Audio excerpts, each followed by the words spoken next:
da espiritualidade da casa, para, estando aqui conosco, nos auxiliar nos esclarecimentos dessa doutrina libertadora. Assim, irmanados em pensamentos e vibrações, dirigimos ao nosso companheiro Oscar Calmon as mais belas vibrações, para que seus conteúdos, seus pensamentos, as suas ideias reverberem com as nossas, produzindo assim conhecimento, produzindo assim união e afeição. Que possamos ter uma noite bela de aprendizado e conquista, que possa nos levar ao caminho da libertação. Que assim seja.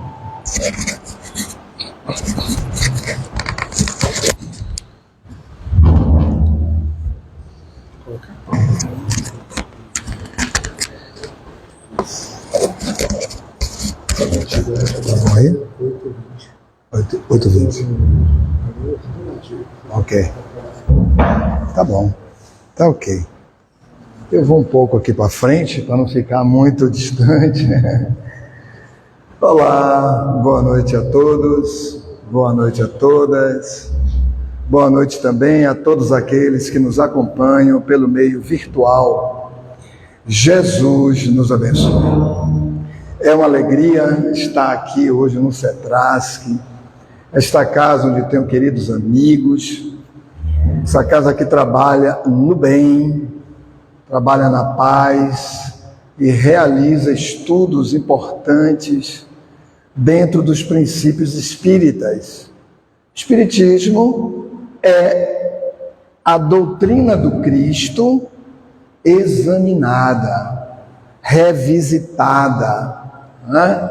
Então, dizer-se espírita é antes dizer-se cristão, né? Então, essa casa que trabalha com a doutrina espírita e trabalha também intensamente com o Evangelho, né?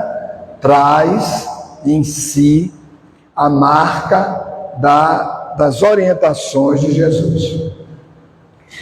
E hoje, como nos anunciou Altair, nós vamos tecer algumas considerações. Eu acho que esse microfone está falhando um pouco, né? Eu estou achando, né? De vez em quando ele está dando uma falhadazinha, mas vocês me ouvem aí, né?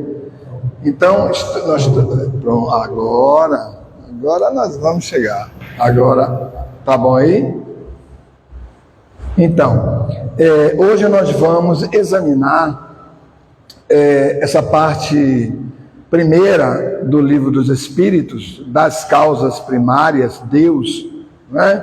Antes, porém, eu queria fazer algumas pequenas considerações sobre o momento em que o Livro dos Espíritos aparece, que é exatamente o momento onde a doutrina dos Espíritos é apresentada.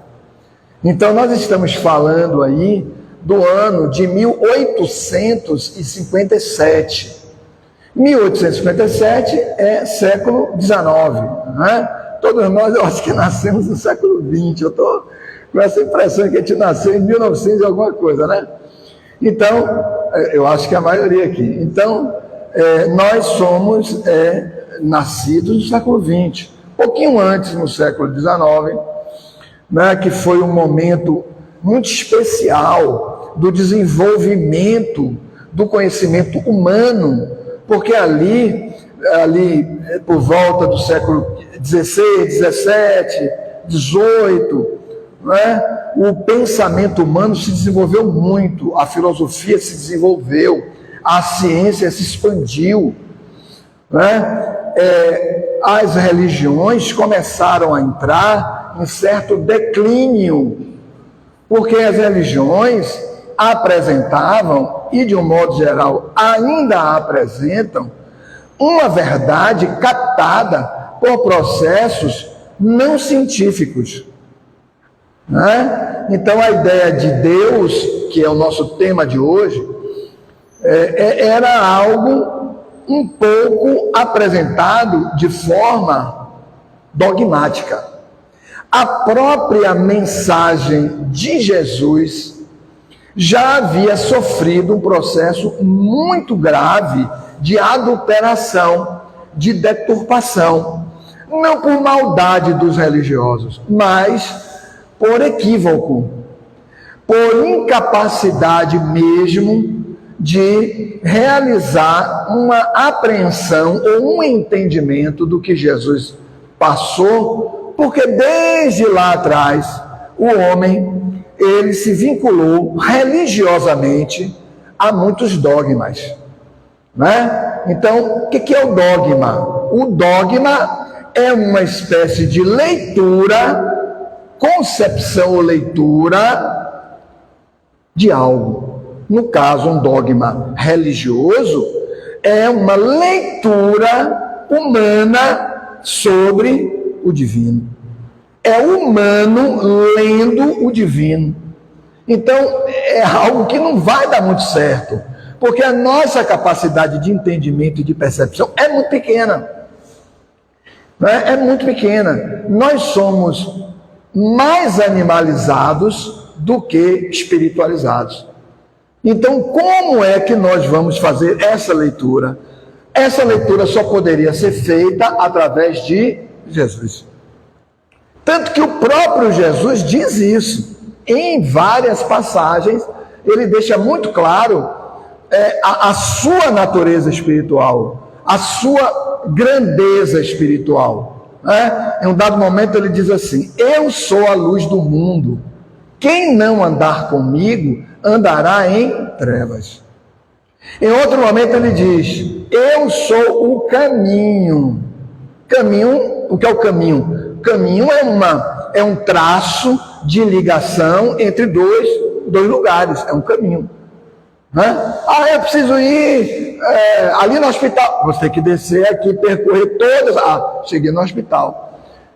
Então ele é esse traço de ligação entre a criatura e o Criador. Eu sou o caminho, a verdade e a vida. E ninguém chegará ao Pai senão através de mim. Então notem como Jesus já apresenta a ideia de Pai. No Velho Testamento, Deus era Senhor dos Exércitos, que perseguia um povo, favorecia outro povo, uma coisa assim muito humana, né? Uma leitura muito humana, daquilo de quem eu gosto, tudo de bom. Quem eu não gosto, tudo de mal. Isso é muito humano mesmo, nosso. É o humano lendo o divino.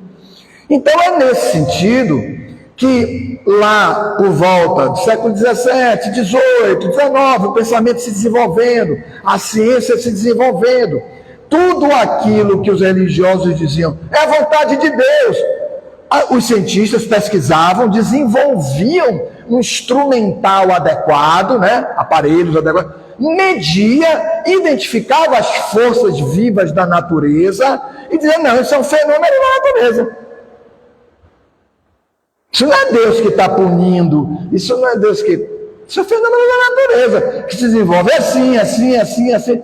Os processos da química, o desenvolvimento dos processos físicos, dos processos psíquicos. Olha aí, tudo isso se manifestando a partir do próprio homem. Então o homem começa a combater a ideia de Deus. Se você combate a ideia de Deus, você acaba com as religiões. Porque a religião só tem sentido em Deus. Porque o próprio termo religião do latim significa religare. Religare quer dizer religar, ligar de novo. Ligar o quê? A criatura ao Criador.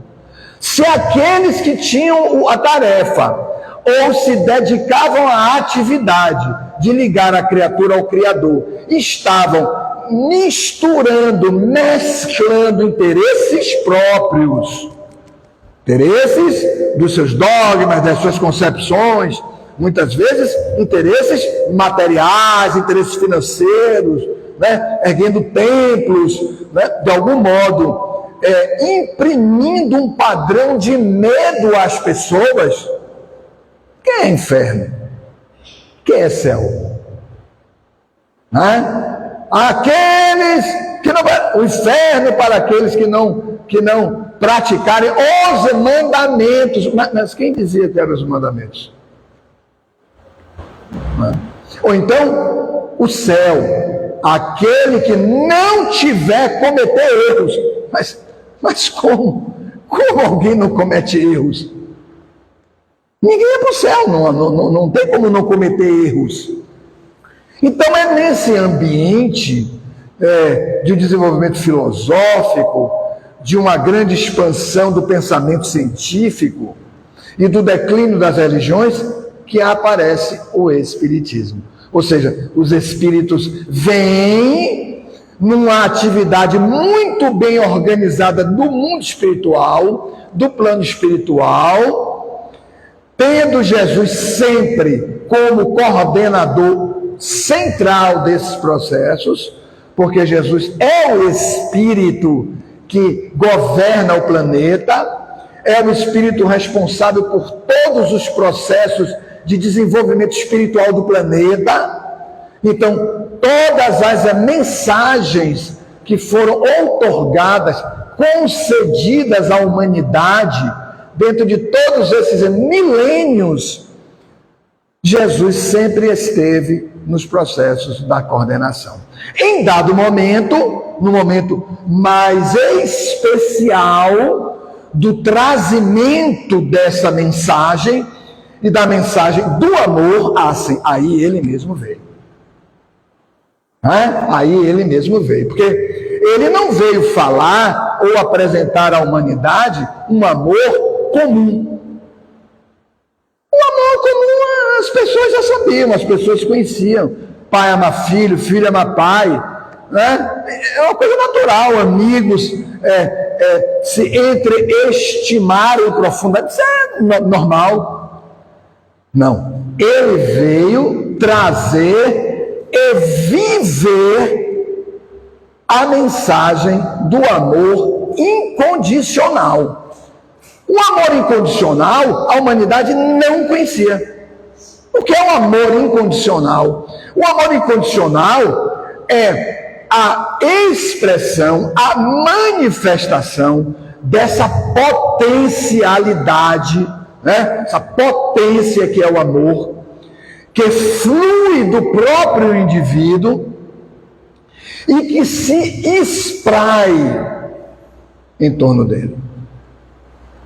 No amor incondicional, nenhum obstáculo é capaz de reter esse amor, de obstaculizar a manifestação desse amor. Ele vai se manifestar. Né? Então nós não temos ainda um entendimento desse amor incondicional. O amor incondicional para nós ainda nos escapa. Por que nos escapa? Porque nós ainda temos um psiquismo bastante primitivo. Um psiquismo e uma movimentação nos campos evolutivos ainda muito mesclada com uma base instintiva. Então os instintos ainda influenciam muito nas nossas decisões. Então, de um modo geral, nós estamos limitados pelo nosso próprio pensamento, pelo nosso próprio entendimento e pelas nossas próprias concepções. Então eu faço determinadas medições para aplicar o meu amor. Eu vou amar porque é alto ou porque é baixo, porque é gordo, porque é magro, porque é branco, porque é negro, porque tem cultura, porque não tem cultura, porque é inteligente, porque não é inteligente, porque é belo, porque não é tão belo, porque é... Entendeu? Então, há sempre determinadas impressões do mundo da forma que nos cerca, que de alguma forma estabelece nos nossos padrões internos que nós vamos nos dedicar a amar a este do que aquele. Quando no amor incondicional, o amor é manifestado para todos. Nada vai interferir nisso. Não, mas veja bem, mas ele mentiu. Ele tem que ser punido, ele mentiu. Esse você já não vai amar, porque você quer destruir. Né? Então notem, um mau momento daquela pessoa, né? Uma pessoa que às vezes mentiu por medo, você não sabe, você não conhece a vida, a história daquela pessoa, o que se deu para aquela pessoa fazer aquilo. Daí a expressão de Jesus: não julgueis. Né? Porque o julgamento, ele secciona a fluência do amor.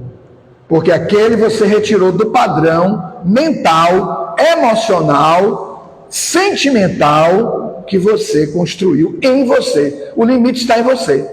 Então, amigos, eu estou trazendo esta abertura para nós percebermos quanto aquele momento ali, meados do século XIX, era um momento desafiador. Então o Espiritismo aparece, os Espíritos vêm, Kardec passa a cumprir a sua tarefa, porque tudo foi adredemente preparado. Né? Tudo foi muito bem pensado do mundo espiritual, para que o Espiritismo viesse. Os 10 mandamentos também não foi assim. A mensagem de Jesus, trazendo a boa nova, né? O Evangelho, não foi assim. Também foi assim. E o Espiritismo também foi assim. Então notem, amigos, que todos nós estamos envolvidos em uma ordem. Estamos envolvidos em uma ordem. E o Livro dos Espíritos é, portanto, a obra que compila, que condensa, que reúne os ensinamentos trazidos diretamente pelos Espíritos.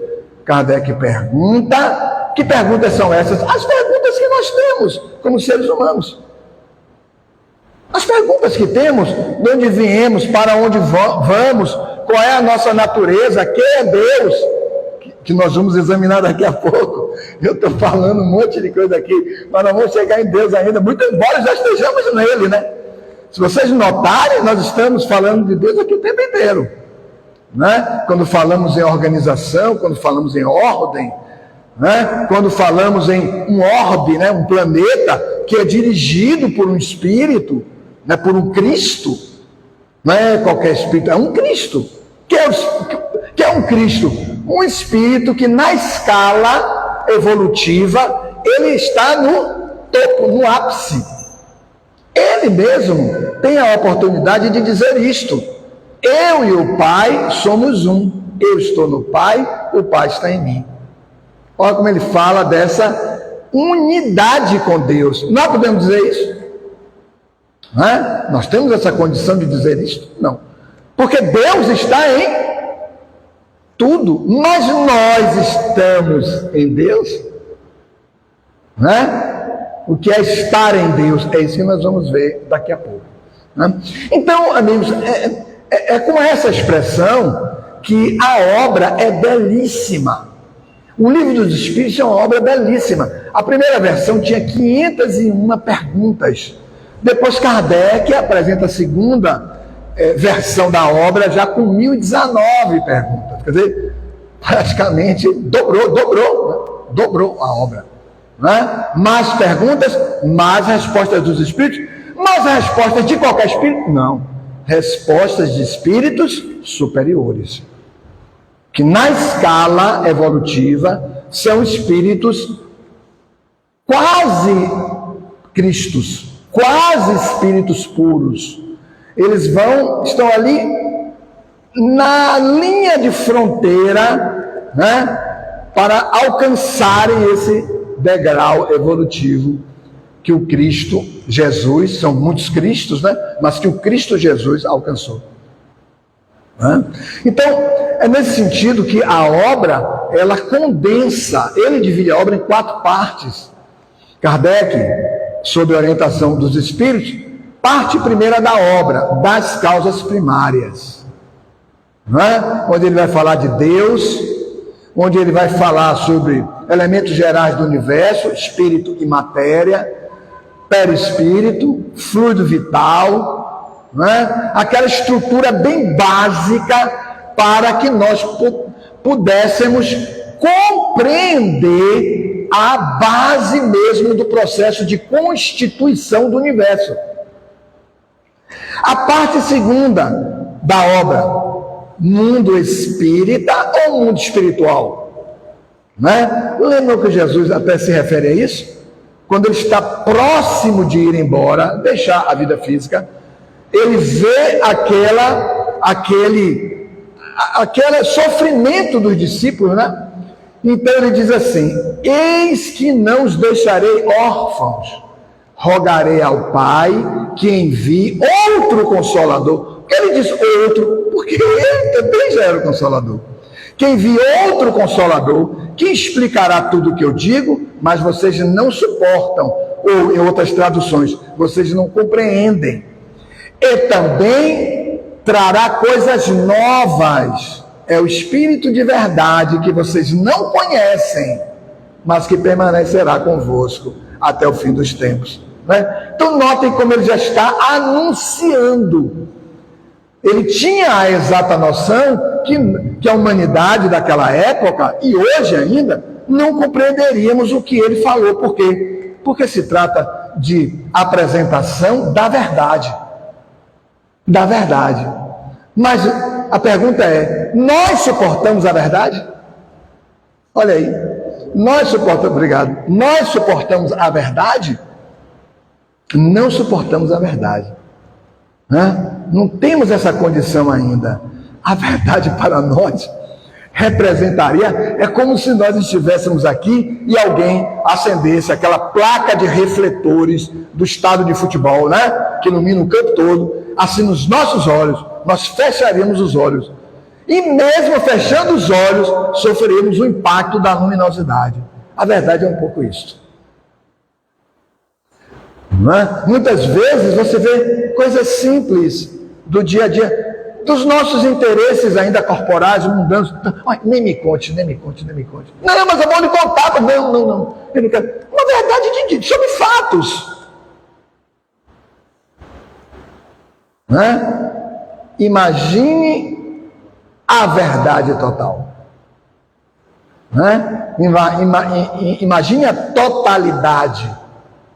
Né? Então é nesse sentido que na segunda parte da obra os espíritos vão falar sobre o mundo espiritual. Eles vão apresentar a dinâmica do mundo espiritual: reencarnação, desencarnação, ocupação, missão dos espíritos. Olha aí, a escala espírita que Kardec vai apresentar, né, da questão 100 a 113, a escala espírita, como os espíritos, eles realizam o seu processo de desenvolvimento, quais são as suas características, né? Como classificá-los, como eles progridem. Olha aí, uma questão interessantíssima que nós poderíamos ler hoje mesmo, a questão 115 de O Livro dos Espíritos, que é uma espécie de resumo da obra, um pouco resumo da obra. Dos espíritos, uns são criados bons e outros maus? Aí os espíritos respondem a Kardec: não, meu amigo, todos são criados simples e ignorantes, porém com uma tarefa. Que tarefa? A do seu próprio desenvolvimento. E é pelo conhecimento da verdade, Jesus: conhecereis a verdade, e a verdade vos libertará. Aí eles dizem na 115 que pelo conhecimento da verdade, então ele adquirirá o direito às experiências necessárias para desenvolver as suas potencialidades e nisso, de tarefa em tarefa, chegar a Deus. Resposta explicativa, decodificadora do nosso próprio processo. Parte 2, parte 3 da obra, Leis Morais da Vida. Né? E aí eles vão explicar o que é uma lei, Quais são essas leis? Eles aprendem 10 leis.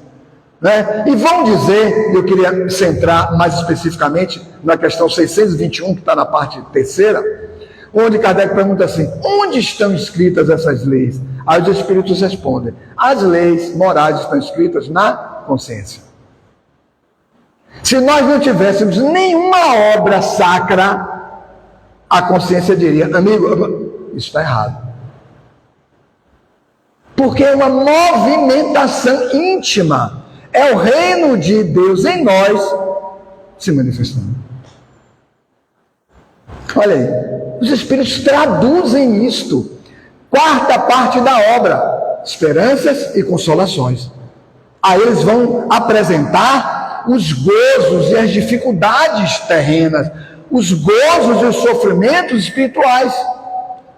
E na questão 1000, eles vão tratar belíssimamente sobre o arrependimento e a importância do arrependimento para abrir-se uma nova porta, assim, de tarefas, de elaboração de novos planejamentos para o desenvolvimento espiritual.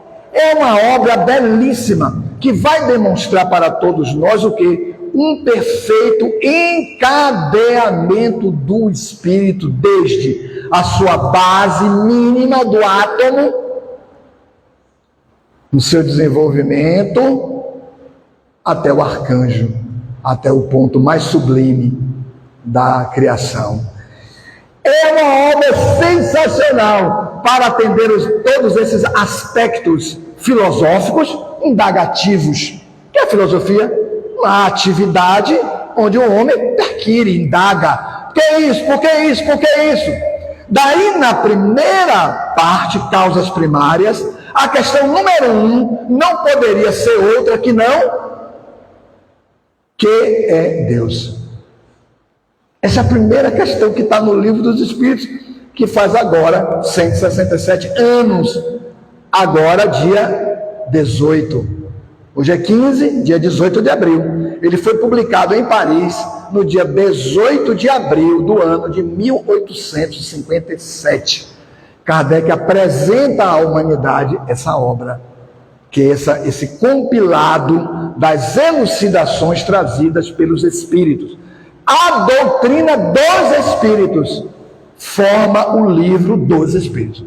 Kardec não botou o nome dele na obra. Kardec é um pseudônimo que ele adota, por informação de encarnações anteriores que ele teve. Mas o nome dele, civil, é Hippolyte Léon Denisard Rivail. Esse é o nome de Allan Kardec, Hippolyte Léon Denisard Rivail. Então ele não acha justo colocar o nome dele em uma obra que não é dele, a obra dos Espíritos. Né? Então veja a honestidade desse Espírito e a compreensão da tarefa que ele tinha. Então, na questão número 1, ele não pergunta quem é Deus, Deus não é uma pessoa. Ele não pergunta o que é Deus, Deus não é um objeto. Ele pergunta que é Deus. E aí os Espíritos respondem: inteligência suprema, causa primária de todas as coisas. Como essa obra surge em 1857, alguém publicou uma obra dizendo que Deus é causa? Notaram o problema? Causa? Não. Deus, Senhor dos Exércitos, lá atrás. Em Jesus, Deus Pai. Em doutrina espírita, Deus causa. Inteligência suprema, causa. Causa significa dizer origem. Deus, em Deus, a origem de tudo. Aí os filósofos foram ler a obra. Causa é a palavra mais especial para os filósofos. É causa, os caras vão atrás. Mas crendice, eu acho. Não, eu acho, meu amigo, todo mundo acha. Mas causa, eles foram examinar. Muitos se filiaram ao pensamento espírita, compreenderam aquilo que os espíritos estavam passando, olha aí, para o indivíduo. Ora, se não foi o homem que criou o universo, algo criou o universo. Este algo é uma inteligência superior, suprema, em relação ao do homem. Pelo menos em relação ao do homem, nós temos que admitir isso. E à medida que a astronomia se desenvolveu muito, como ciência, o homem começou a investigar o quê? Todas essas expressões do mundo, dos universos circulantes, dentro do próprio universo. Mas quem criou isso? O acaso criou isso? O acaso criou uma ordem? O acaso criou uma ordem que não se destrói? O acaso? Não, quem cria uma ordem, o que significa ordem? Uma movimentação onde muitas forças interagem entre elas, e nessa interação dessas forças, a vida se sustenta. Pode o acaso ter criado os sistemas que nós temos? Quem é o homem? Um complexo de sistemas por dentro de sistemas. Sistema digestivo, por dentro do sistema neurovegetativo, por dentro do sistema reprodutor, por dentro do sistema excretor, por dentro do sistema digestivo, por dentro do sistema reprodutivo, por dentro do sistema imunológico, por dentro do sistema que estabelece os processos intelectivos, cerebral, com as suas glândulas. O acaso criou isso? As glândulas produzem exatamente a quantidade de secreção e de hormônios necessários e enzimas necessárias para que, colocadas no sangue, elas possam visitar todas as células e manter a homeostase. Homeostase é o equilíbrio orgânico. O acaso fez isto? Kardec pergunta isso. Os espíritos dizem, mas meu amigo, o acaso criou o universo?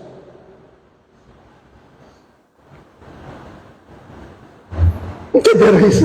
Então, na verdade, que se dá?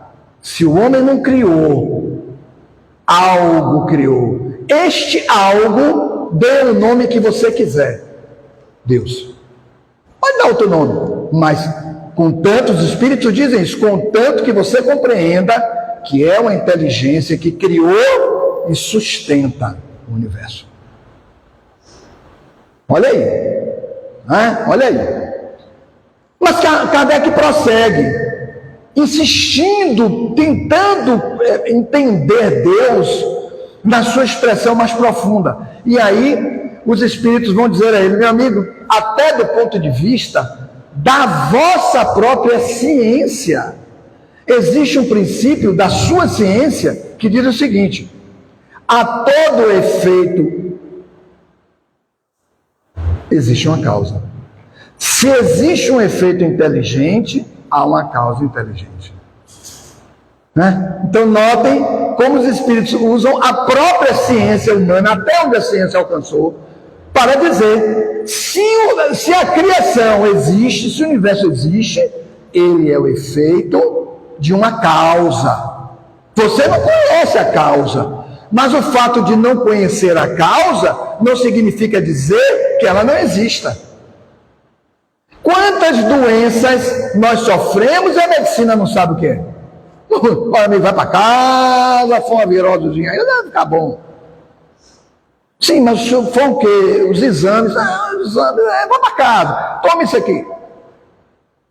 Não sabe qual é a causa. Mas quer dizer, a doença não existe. E como o meu organismo está todo desestruturado nesse período? Algo está acontecendo, porque eu conheço o meu organismo. né? Então, não há efeito sem causa. Se o efeito movimenta e apresenta-se inteligente, nós somos inteligência. Aquilo, ou este algo que nos criou, é inteligente. Daí a expressão dos Espíritos, Deus, inteligência suprema, suprema máxima. A gente olha aqui, Supremo Tribunal Federal. O que é que essa expressão quer dizer? Um tribunal que é a última instância. Não tem um tribunal acima desse tribunal. O que esse tribunal decidir, está decidido. Os outros tribunais para baixo foram decidindo. Você foi recorrendo, chegou no Supremo, amigo, aqui, fim de linha, não tem mais o que se fazer. Errado ou certa a decisão, vai prevalecer a decisão do Supremo. Então é nesse sentido que vem uma outra expressão que os Espíritos também utilizam para explicar a existência de Deus. Ele diz assim: todos os povos da humanidade, em todas as épocas, sempre tiveram a intuição de que existe um Ser Supremo. E é verdade.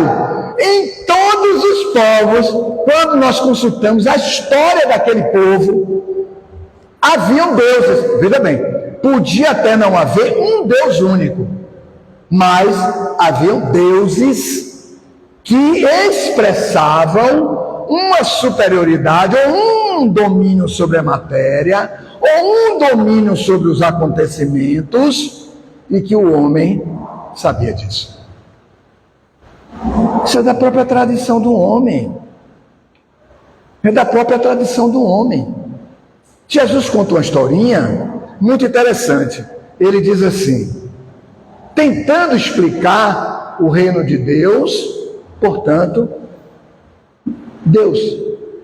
Não Deus na profundidade, não Deus na sua totalidade, porque nós não temos condições de captar. Kardec pergunta isso. Quando vocês forem ler esse primeiro capítulo, nessa primeira parte da obra, das causas primárias ou primeiras, né? Vocês vão ver lá que Kardec vai perguntar, questão número 10. É possível o homem conhecer o pensamento e a intimidade de Deus? Pergunta Kardec. Os Espíritos dizem, não, meu amigo. A vocês falta o sentido. Existe um sentido em nós que ainda não está suficientemente desenvolvido, e este sentido só vai estar suficientemente desenvolvido, aí a questão número 11, essa é a 10, a número 11, quando o homem realizar os seus processos de depuração. Depuração. O que é depurar? Depurar é retirar as impurezas. Depurar. Jesus fala isso, né? Notem as coincidências dos ensinos dos Espíritos com os ensinos de Jesus. Sermão da Montanha, né? Primeiro sermão de Jesus. Sermão da Montanha. Lá quando ele fala das bem-aventuranças. Em dado momento ele vai dizer assim: bem-aventurados os puros de coração, porque verão a Deus. Lembra disso? Bem-aventurados os puros de coração, porque verão a Deus. Ora, puro de coração é aquele que já realizou o processo de retirada das impurezas. É o puro. O que é o puro? Puro é o vazio? Não. Puro é aquele cujas potencialidades fluem livre e plenamente. Nós, espíritos, somos portadores dessas potencialidades. Só que essas potencialidades, elas estão embotadas. Elas estão, por assim dizer, pouco manifestadas. E então, a nossa luz é pequena. Luz aí não é de luz de lucidez. Luz de lucidez, luz de entendimento, luz de conciliação entre intelecto e coração. Há pessoas que são muito desenvolvidas intelectualmente, mas são frias de coração. Há pessoas que são muito amorosas, muito dadas, muito condoídas, mas são pouco desenvolvidas intelectualmente. Então, o processo evolutivo é o processo que vai ajustando esse desenvolvimento, e à medida que essas potencialidades crescem, é à medida que também nós passamos a ter um entendimento maior de Deus. Avançamos moralmente, porque todos nós temos um senso moral. Os animais não têm senso moral, mas nós temos senso moral. Amigo, isso não se faz. Quem dá esse senso moral? A consciência. À medida que ela se desenvolve, à medida que a consciência se expande, nosso entendimento se amplia. Qual era o grau de consciência da Madre Teresa de Calcutá?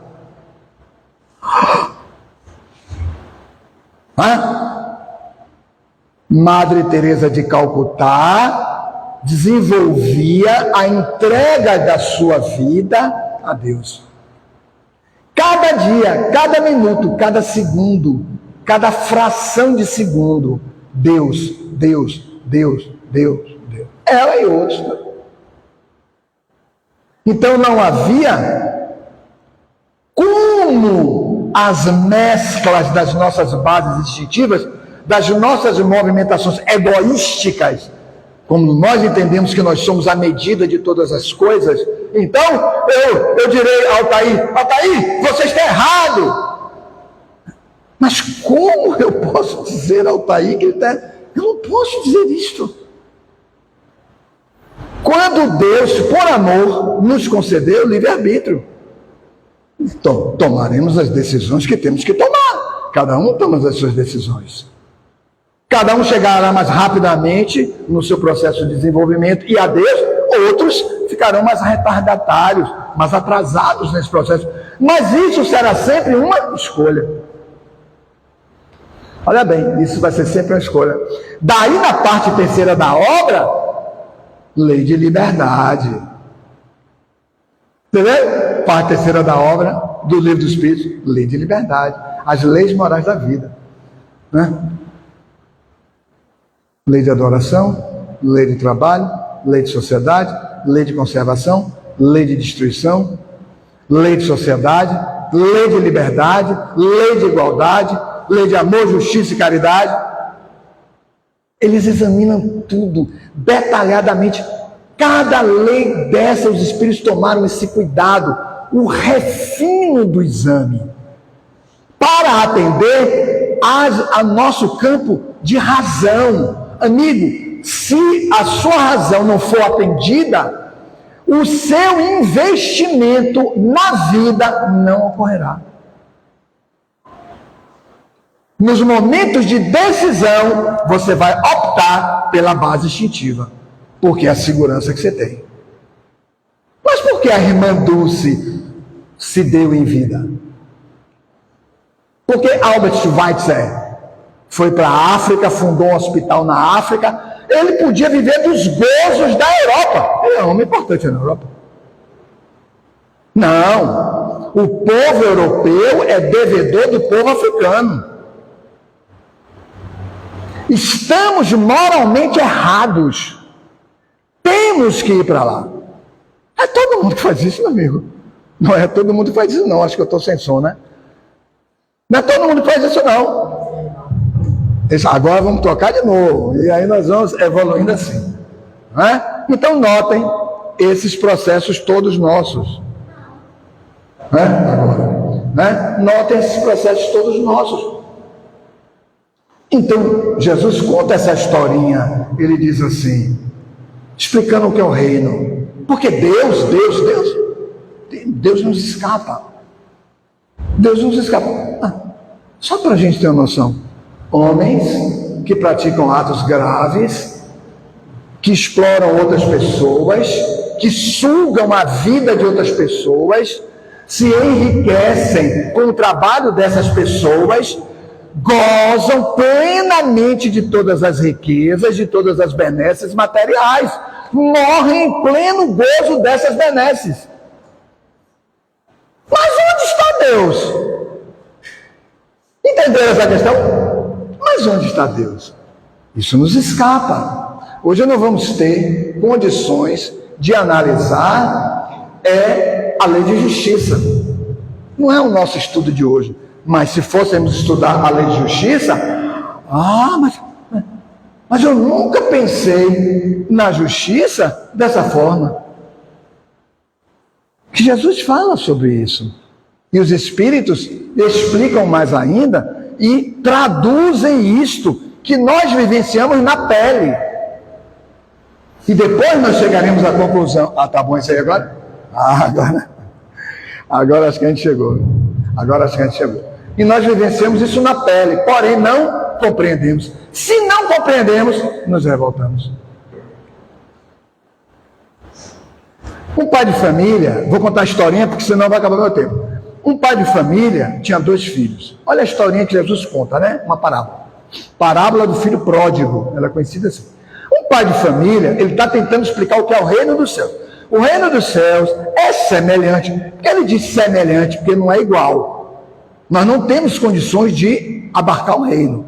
Então ele contou várias historinhas para dizer o que é o reino. O reino dos céus é semelhante. O reino dos céus é como um rei. O reino dos céus é como o fermento. O reino é sempre assim. Ele nunca diz é igual, mas ele diz é semelhante. Porque nós não temos os instrumentos, os recursos, o sentido para captar o reino. Ainda não temos. Teremos à medida que progredirmos.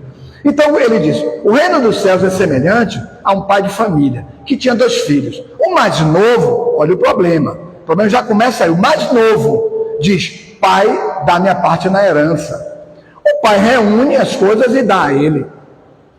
Ele passa alguns dias, toma aquela parte dele e vai embora para uma cidade muito distante. E quando ele chega nessa cidade muito distante, ele gasta tudo, dissipa todos os bens, fica sem nada. Vejam se não é o espírito na encarnação. Então, quando ele dissipa tudo, sobrevém uma grande fome naquela região. Então, quando sobrevém aquela grande fome, ele procura um concidadão. Olha como Jesus narra a parábola. O que é um concidadão? Um cidadão daquela cidade. Olha, amigo, eu não tenho nada, eu estou com fome, eu gastei tudo. Aí o indivíduo diz a ele assim, mas meu amigo, eu não tenho como te alimentar. Notem esse detalhe. Eu não tenho como te alimentar. O que eu posso fazer é deixar que você vá comer com os meus porcos. Ele não tinha uma outra opção e foi comer com os porcos. Depois de algum tempo, ele não estava sendo alimentado. Mas naquele momento, ele cai em si, está lá na parábola, ele cai em si e se lembra, na casa do meu pai, o servo mais simples era muito bem alimentado. Aí ele chega a uma conclusão: pai, pequei contra ti, pequei contra Deus, já não sou mais digno de ser chamado teu filho. Amigos, vamos ficar por aí. O que é que Jesus está querendo traduzir para a gente nessa historinha? O que ele está querendo dizer é: há em nós uma memória da nossa origem. Há em nós uma memória da nossa gênese, origem, nosso início, nosso começo. Que nós podemos traduzir isso como religiosidade. Notem, não é religião. Religião é outra coisa. A religião é o conjunto de atos, crenças, liturgia, etc., que o homem edifica, constrói, elabora para vestir esse sentimento de religiosidade. Está aí milhares de religiões no mundo. Não! Ele disse que Deus vai viver. Não, Deus gosta de azul. Deus quer que você ande assim. Deus quer que você vista isso. É tudo como nós começamos o exame do nosso breve exame da palestra de hoje. Tudo uma interpretação equivocada do próprio homem, que estabelece dogmas. E nós vamos seguir esses dogmas. Quando Jesus propõe o quê? Pare. Faça contato com a sua religiosidade.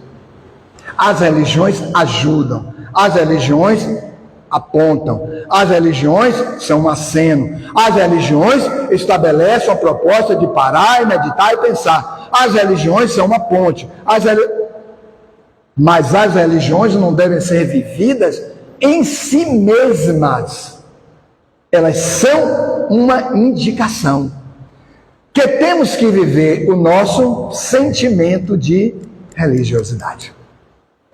O resto da parábola é belíssimo, mas não vamos contar para a gente ver os processos psíquicos em que ele se envolve para poder voltar à casa do pai e tudo o que acontece belíssimamente quando o pai recebe o filho de volta. Jesus é brilhante, né? Como ele traz isso. Eu estou contando essa historinha para a gente ter uma noção de que intuitivamente todos os povos sempre tiveram a ideia de um ser superior e, particularmente, todos nós temos a ideia de Deus. Notem, nos momentos mais difíceis da vida, quando os recursos materiais não são capazes de resolver as nossas dificuldades, o que nós dizemos? Meu Deus, mas você é materialista. Como é que você é materialista e diz meu Deus? Mas quem disse meu Deus no impulso natural? O espírito do indivíduo. O espírito da pessoa que disse isso, porque o espírito sabe.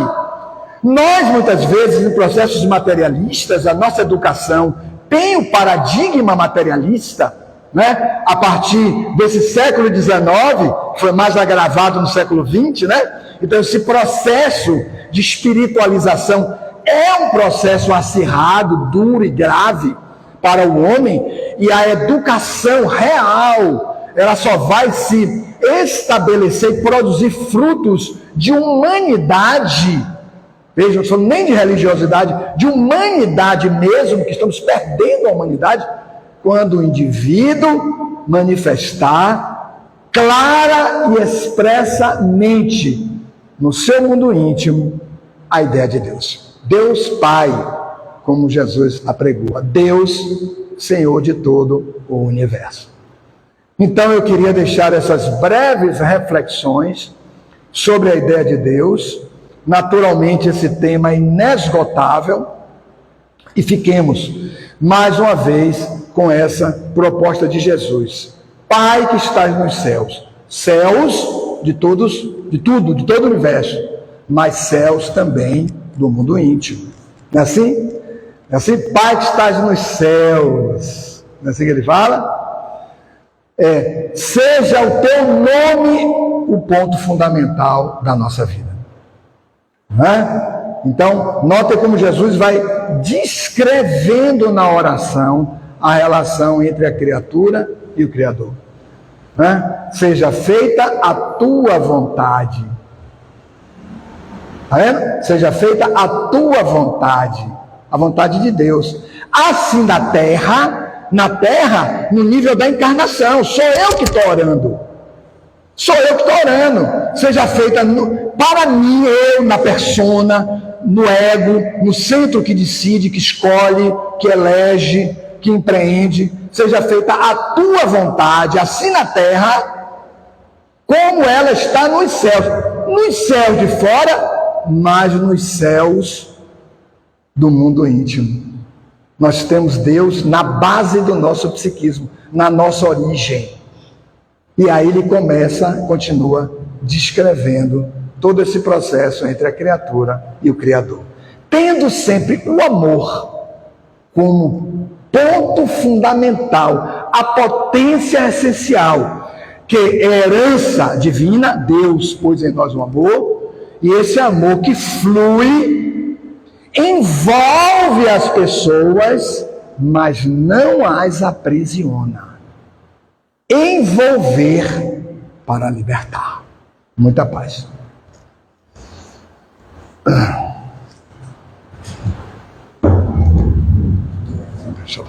Opa.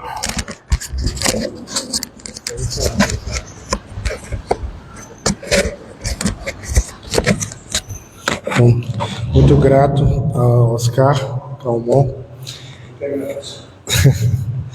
Como uma das internautas que está nos acompanhando, agradecendo o passeio pelos princípios e pilares da doutrina. É isso que nós fomos apresentados essa noite, e fica o convite a cada um e cada uma a se debruçar sobre essa obra, que nós estaremos trabalhando a parte segunda no mês de abril, e no mês de maio vamos trabalhar a parte terceira das leis morais. Nós vamos estar trazendo nas doutrinárias algumas leis e alguns princípios. Então fica muito esse convite, né? O caminho, né, para a iluminação passa profundamente pelo caminho do esclarecimento. Muito grato. Vamos passar para a segunda parte. Nossas médium passistas, nossos médiums estão na casa. O passe será coletivo. Tá? Então posicionem, pedindo a cada um e cada uma que possa continuar o movimento de serenar o coração. E nesse processo, vamos nos conectando à nossa matriz centrada em Deus. Deus,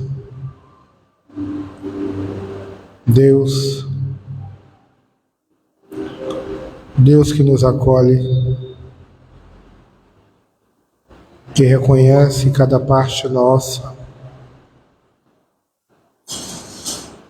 e se coloca como colaborador, mentor, amigo, irmão, companheiro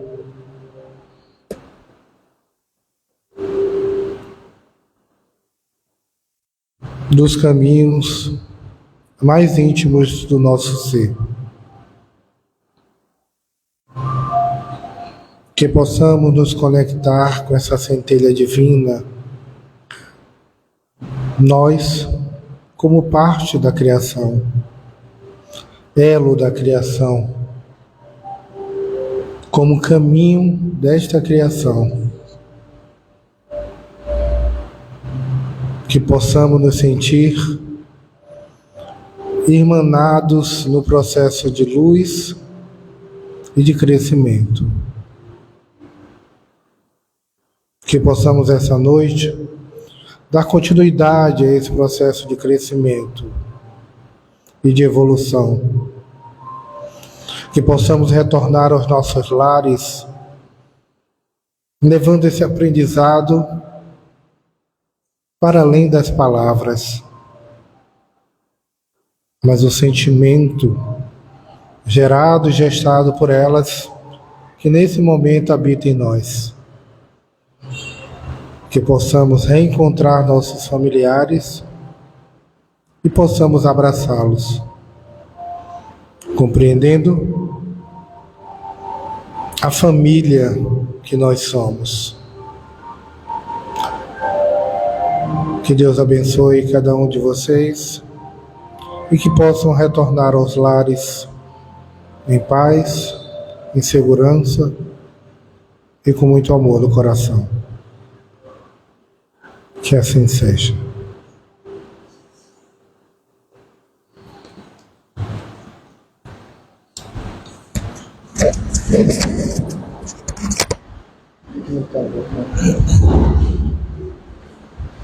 Hoje o que falou não foi